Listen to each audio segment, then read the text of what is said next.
পশ্চিমবঙ্গে বিজেপি সরকার ক্ষমতায় যেতে না যেতেই একেবারে ফুল সুইংয়ে অ্যাকশন মোডে চলে গেছে।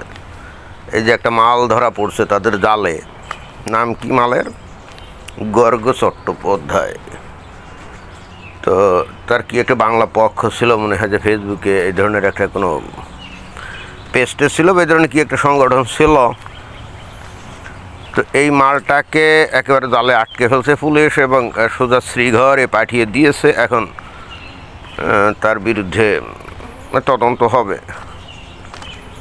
তো মালটা কিন্তু ধরাকে সরা জ্ঞান করতো এবং একই সঙ্গে এই যে পশ্চিমবঙ্গের একজন কথিত বুদ্ধিজীবী এবং অবশ্যই ভুয়া বুদ্ধিজীবী, মানে ভাব নিত বিশাল বুদ্ধির অধিকারী, এবং তার সেই বুদ্ধি দিয়ে সে দুনিয়া পাল্টে ফেলবে, অ্যাটলিস্ট পশ্চিমবঙ্গ পাল্টে ফেলবে এরকমই সে মনে করতো। বাট মাল তো ধরা খেয়ে গেল। এরকমভাবে ক্রমান্বয়ে আরও অনেক মাল ধরা খাবে। জাল মনে হয় বিছানো হচ্ছে, কোথায় কাকে ধরা হবে অলরেডি তালিকা তৈরি হয়ে আছে, ওয়ান আফটার অ্যানাদার তাদেরকে ধরা হবে। তো যাই হোক, এখন কথা হচ্ছে যে আপাতত এই গার্গ বা গর্গ চট্টোপাধ্যায় নামটা কি, তাই না? গর্গ, সেই প্রাচীন মুনি ঋষির মধ্যে গর্গ বলে একজন বোধহয় গার্গেই না গর্গ, গার্গেই, হ্যাঁ গার্গেই বলে তো একজন মহিলা ছিল, দার্শনিক ছিল। তো সেই দার্শনিকের নামের নিয়ে সে নিজেও মনে হয় নিজেকে দার্শনিক ভাবতো। বাট এখন দেখা যাবে যে পুলিশের হেফাজতে গিয়ে কতটা দর্শন তত্ত্ব কপসায়, আমরা সেটা দেখতে চাই। বাট এখন প্রশ্ন হচ্ছে যে মালটার অপরাধ কি, ধরল কী কারণে, তাই না? মালটার অপরাধ কিন্তু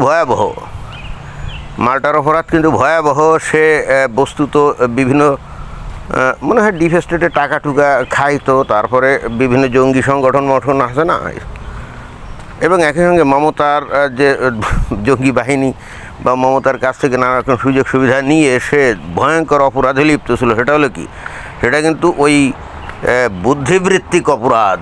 এটা কিন্তু ওই যে ডাইরেক্ট তোলাবাজি চাঁদাবাজিটা যে ওই কিসিম না, কিন্তু ওই কিসিমও সে করতো, ওই হয়তো একটা লেনদেন করতো, তা না হলে তার এগুলো করতো না। বুদ্ধিবৃত্তিক অপরাধ সেটা করতো। তার মধ্যে প্রথম যে অপরাধ সেটা হচ্ছে যে এই পশ্চিমবঙ্গে পুরো মানে নির্বাচন বানচাল করে দেওয়ার জন্যে হিন্দু মুসলমান দাঙ্গা টাঙ্গা বাঁচানো টাচানো যায় কি না, এবং এগুলো করে যাতে নির্বাচন বানচাল করা যায়, এবং করলে পরে তাহলে ওই মমতা বন্দ্যোপাধ্যায় ক্ষমতায় টিকে যাবে, তাই না? এই ধরনের একটা ভয়ঙ্কর অপতৎপরতা সে লিপ্ত ছিল।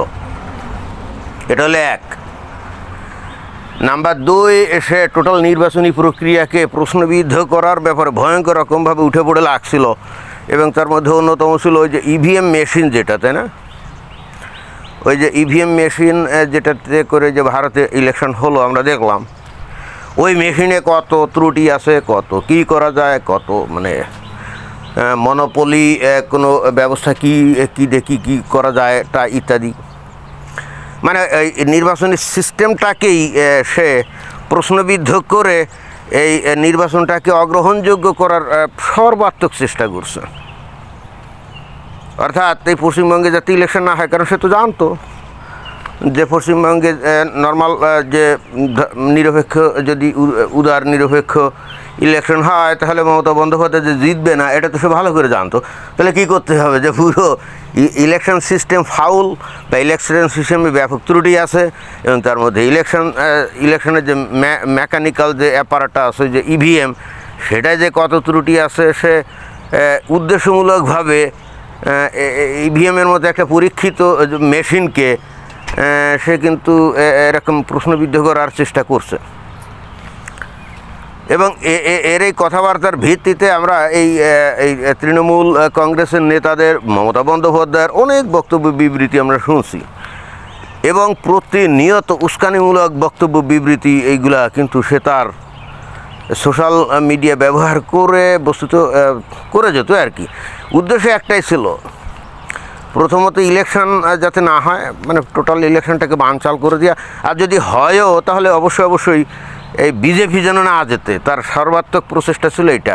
হ্যাঁ, বিজেপি সে না করতে পারে, বিজেপির এগেনস্টে সে কথা বলবে, এতে কিন্তু কোনো সমস্যা নাই, এটা তো তার গণতান্ত্রিক অধিকার, তাকে তো বিজেপি করতে হবে, বিষয়টা তো এরকম না।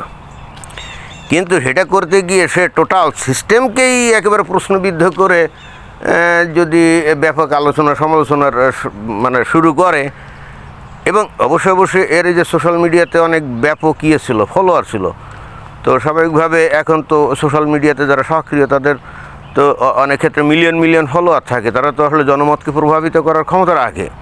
এখন যে শুধুই মাত্র মেইন মিডিয়া জনমতকে প্রভাবিত করে, বিষয়টা তো আসলে তা না। দিন যা হচ্ছে দেখতে পাচ্ছি, মেইন মিডিয়া থেকে এই সোশ্যাল মিডিয়ার বিভিন্ন লোকজন, ইনফ্লুয়েন্সার, তারাই বস্তুত দেশের জনগণের মতামতকে অনেকটাই প্রভাবিত করে। আর একটা ভয়ঙ্কর অপরাধমূলক কর্মকাণ্ড করতো এবং অবশ্যই সেটা উদ্দেশ্যমূলকভাবে। সেটা হলো বিজেপির বিভিন্ন নেতাকর্মী বা নেতা আছে না, তো তাদের বিভিন্ন লোকজনদের ব্যাপারে সম্পূর্ণ উদ্দেশ্যমূলক ভুয়া খবর মানে প্রোপাগান্ডা আকারে ছড়িয়ে বিজেপি নেতাদের ব্যাপারে একটা নেতিবাচক মনোভাব তৈরির একটা প্রচেষ্টায় লিপ্ত ছিল। হ্যাঁ, যদি কোনো বিজেপি নেতা সত্যিকার অর্থে সেই ধরনের কোনো কর্মকাণ্ড করে থাকতো তাহলে সেটা ঠিক ছিল, কিন্তু মুশকিল হলো সে জানতো যে কোনো একটা মিথ্যাকে, ওই যে গোয়েবলসের ফর্মুলা, জার্মানির হিটলারের যে মন্ত্রী ছিল না, প্রচারমন্ত্রী কি জানি, গোয়েবলস, তার ফর্মুলা ছিল যে একটা মিথ্যা কথাকে শতবার বলো বা প্রচার করো তাহলে ওটা সত্য হয়ে যাবে। তো ও কী করতো, এই ফর্মুলাকে ব্যবহার করে সে সম্পূর্ণ ভুয়া বানোয়াট খবর এই সোশ্যাল মিডিয়াতে বারবার করে প্রচার করতো। আর যেহেতু তার মানে লক্ষ ফলোয়ার ছিল, ফলে হচ্ছে কি তাদেরকে প্রভাবিত করা যেত। এটা অনেকটা ওই যে বাংলাদেশে ওই যে জামায়াত শিবিরের যে বট বাহিনী আছে না, আমার মনে হয় যে এর ওই ধরনের বট বাহিনী আছে। তো ভারতে ওই বাংলাদেশে যেমন বট বাহিনী বলা হয়, মানে এই নামে বিখ্যাত হয়ে গেছে যে জামাত শিবিরের কিন্তু এরকম একটা প্রচার সেল আছে, যেখানে হয়তো একজন কর্মীকে একেবারে পয়সা দিয়ে, বেতন দিয়ে নিয়োগ দেওয়া হয় যে তোমরা এই খবরগুলো চালু করবা, সোশ্যাল মিডিয়াতে ব্যাপকভাবে চালু করবা। তো সেটা হলো যে হয়তো 5 জনকে হয়তো দায়িত্ব দিল, তো এই 5 জন মনে করেন যে একজন 50টা করে হয়তো আইডি তৈরি করছে বিভিন্ন নামে বেনামে ভুয়া। তাহলে 5 জন যদি একজন যদি 50টা করে আইডি তৈরি করে, তাহলে 5 জন কটা, 5 5 কত, মানে 250, তাই না? এবং প্রত্যেকটা আইডিতে মনে করেন যে হাজার ফলোয়ার আছে, তাহলে কয়েক লক্ষ বা 1.5-2 কোটি লোকের কাছে তো তারা মেসেজ পৌঁছাতে পারে। তো এই বাংলাদেশে কিন্তু ওই কাজটা করা হয় এবং এদেরকে কিন্তু পয়সা করে দেওয়া হয়। এরা মাগনা তো আর বসে কম্পিউটার বা মোবাইলের সামনে বসে তো এই কাজগুলো করবে না, তাদের তো ঘর সংসার আছে, খাওয়া দাওয়া লাগে নাকি। এই গর্গ চট্টোপাধ্যায় বস্তুত এই ধরনেরই একটা বট বাহিনী প্রধান ছিল, যে মনে হয় যে তার আন্ডারে এই ধরনের টিম চালাইতো ওই যে মমতা ব্যানার্জির পক্ষে। এবং অবশ্যই আজে বাজে ভুয়া কথাবার্তা এগুলাকেই তো তারা প্রমোট করতো, তাই না? তো এগুলো তো ভয়ঙ্কর অন্যায়। একজন মানুষ যে নাকি কোনো আকাম কুকাম কিছু করে নাই, ধরেন কোনো বিজেপি নেতা কোনো আকাম কুকাম কিছুই করে নাই, কিন্তু এরা বট বাহিনী ব্যবহার করে সোশ্যাল মিডিয়াতে সেই নেতার নামে সম্পূর্ণ ভুয়া বানোয়াট খবর এইগুলো প্রচার করা শুরু করলো, তাই না? তো এটা তো ভাই একজন মানুষের, আপনি ব্যক্তি জীবন নিয়ে, মান ইজ্জত নিয়ে টানাটানি করছেন, তো এটা কি ভয়ঙ্কর অপরাধ না? বস্তুত এই সমস্ত কারণেই এই মালটাকে ধরছে।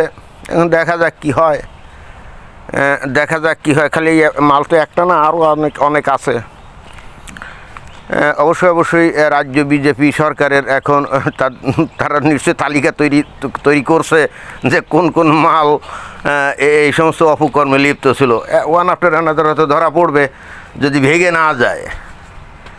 তবে ইন দি মিন টাইম অনেকেই কিন্তু ভেগে যাওয়ার তালে থাকবে। এখন দেখা যাক কতদূর কী হয়। ধন্যবাদ।